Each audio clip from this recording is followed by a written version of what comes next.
Hello students, व्याकरण बोध के अंतर्गत आज हम पढ़ेंगे समास। चलिए जानते हैं क्या है समास। हर भाषा में शब्द रचना की 3 विधियां होती हैं: उपसर्गों द्वारा शब्द निर्माण, प्रत्ययों द्वारा शब्द निर्माण तथा समास द्वारा शब्द निर्माण।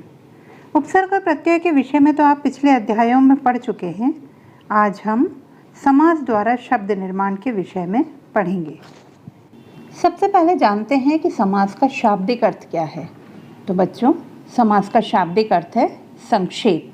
परिभाषित रूप में कहें तो पदों के संक्षिप्तीकरण की प्रक्रिया समास कहलाती है। दूसरे शब्दों में 2 शब्दों या पदों के मेल से नवीन शब्द बनाने की प्रक्रिया समास कहलाती है। इन 2 शब्दों में पहले आने वाला पद प्रथम पद के नाम से और बाद में आने वाला पद उत्तर पद के नाम से जाना जाता है तथा बनने वाले नए शब्द को हम समस्त पद या सामासिक पद के नाम से जानते हैं। इन समस्त पदों को तोड़ने अर्थात अलग अलग करने की प्रक्रिया समास विग्रह कहलाती है।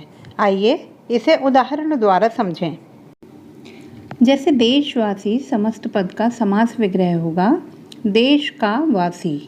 ठीक इसी प्रकार माता पिता समस्त पद का समास विग्रह होगा माता और पिता।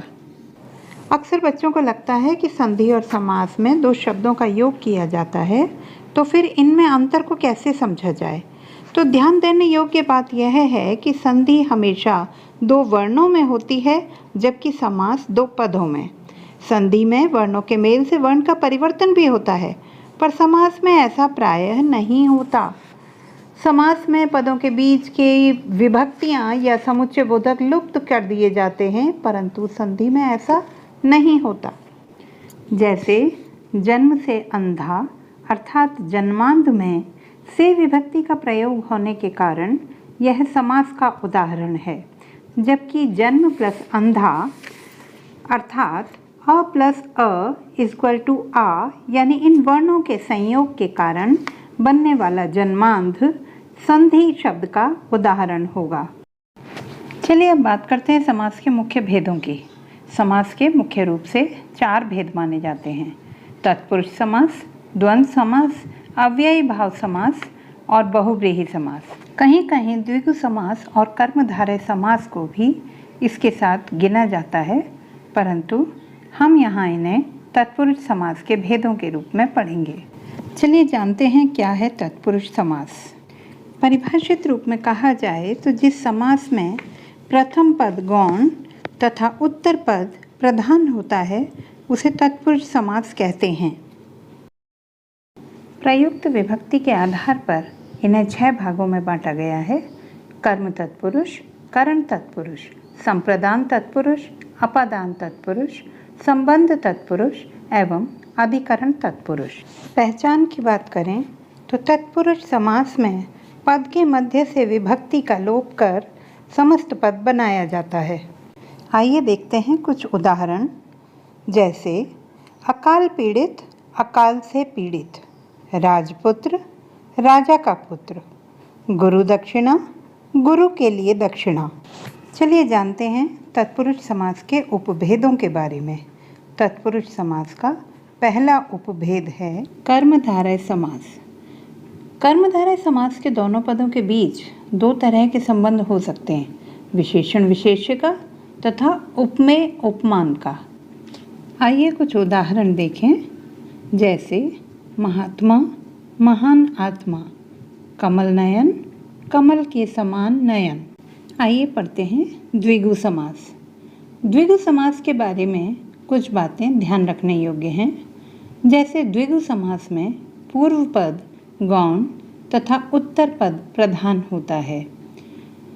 पूर्व पद सदैव कोई संख्यावाची विशेषण होता है और उत्तर पद के बाद समूह या समाहार शब्द अवश्य जोड़ा जाता है। जैसे चौराहा, 4 राहों का समूह, पंचतंत्र, 5 तंत्रों का समूह, त्रिवेणी, 3 वेणियों का समाहार। आइए अब जानते हैं तत्पुरुष समास के तीसरे भेद नन तत्पुरुष समास के बारे में। जिस तत्पुरुष समास का पूर्व पद कोई निषेधवाची शब्द हो उसे नन तत्पुरुष समास कहा जाता है, जैसे अनहोनी, अनंत, असत्य, अधर्म आदि। चलिए अब आगे बढ़ते हैं अव्ययी भाव समास की ओर। जिस समास का पहला पद कोई अव्यय अर्थात अविकारी शब्द होता है उस समास को अव्ययी भाव समास कहते हैं। जैसे आमरण, मरने तक, यथाशक्ति, शक्ति के अनुसार, प्रतिदिन, प्रत्येक दिन आदि। अब बारी आती है द्वंद्व समास की। तो बच्चों, द्वंद्व समास में कोई पद गौण नहीं होता बल्कि दोनों ही पद प्रधान होते हैं। जैसे नर नारी, नर और नारी, श्वेत श्याम, श्वेत और श्याम आदि। आइए अब जानते हैं क्या है बहुव्रीहि समास।